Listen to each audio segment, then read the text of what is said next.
Hello အားလုံးပဲမင်္ဂလာပါကိုစုလိုအစမြမမစတာပရီနီရဲ့2မိနစ်ပေါ့ကကနေပြန်လဲကြိုဆိုလိုက်ပါတယ်ဒီနေ့ပြောချင်တဲ့အကြောင်းအရာလေးကတော့စိတ်ကောင်းရှုဖို့ပထမဆိုတဲ့အကြောင်းအရာလေးပဲဖြစ်ပါတယ်ဒါမှမပြောခင်မှာ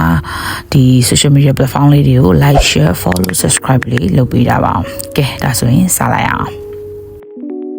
ဒီစိတ်ကောင်းရှိဖို့ပထမဆိုတဲ့စကားကိုနာမည်ကြီးမီဒီယာ channel တစ်ခုမှာလုပ်ဖို့တဲ့ဝန်ထမ်းနေဆိုလို့ရှိရင်ရင်းနှီးသိပါလိမ့်မယ်ဒီစကားကစွန့်မွန်အတွက်တော့အချိန်ကာလတစ်ခုထိပေါ့နော်နည်းနည်းတော့ကြာတယ်ဟာတာကြီးတစ်ခုလို့ဖြစ်နေခဲ့ပါတယ်ဘာဖြစ်လို့လဲဆိုတော့ထုံးတာနိုင်မဲ့စိတ်ကောင်းရှိဖို့လို့ပြောပေမဲ့စိတ်ကောင်းရှိတာကရှိချင်တဲ့သူတွေကိုပဲကွက်ရှိတာပေါ့နော်အဲ့လိုမျိုးလေးတွေဂျုံခဲ့ရတော့ကိုယ်လည်းပါပါတယ်ဂျုံခဲ့ရတော့ဒါဟာတာတစ်ခုလို့ဖြစ်နေတာပေါ့နော်ဒါပေမဲ့ဒီနောက်ပိုင်းမှာပါကျုပ်ဆရာတော်ရဲ့ဒီဓမ္မမတ်စုတွေပေါ့နော်ဒီတရားတွေကို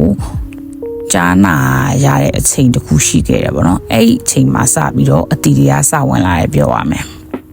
အမှန်တိုင်းပြောရမယ်ဆိုလို့ရှိရင်တော့ဒီစကားကမှန်တယ်ပေါ့နော်ဘာဖြစ်လို့ဆိုတော့တကယ်တမ်းဒီစိတ်ကောင်းရှိတော့မှာပဲဒီစွမ်းမွန်တို့ရဲ့ဒီအတွေးဒီကလည်းကောင်းမယ်စကလုံးတွေကလည်းကောင်းမယ်ပေါ့နော်ဒါလုံးဝ base ပေါ့နော်စိတ်ကောင်းရှိရမယ်ဆိုတဲ့ဟာဒီစိတ်ကောင်းရှိတော့မှလည်းကျန်တဲ့အခြေအနေတွေကကောင်းမှာဒါပေမဲ့စိတ်မကောင်းဆိုလို့ရှိရင်တော့ကျန်တာတွေကောင်းဖို့လည်းလုံးဝမျှော်လင့်မနေပါနဲ့စမမနေနဲ့လည်းဒီစိတ်ကိုကောင်းမှုအတွက်အတက်နိုင်ဆုံးကြိုးစားပြီးတော့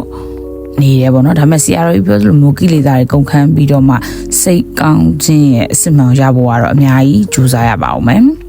အဲ့တော့အားလုံးလည်းစိတ်ကောင်းရှိအောင်ကြိုးစားပါစမမလည်းကြိုးစားနေပါတယ်ဒီနေ့ပေါ့ကတ်လေးကတော့ဒီလောက်ပါပဲနောက်တစ်ပတ်ကျသာပရိနေ့ပေါ့ကမှာပြန်တွေ့ပါမယ်အားလုံးပဲတက်တာ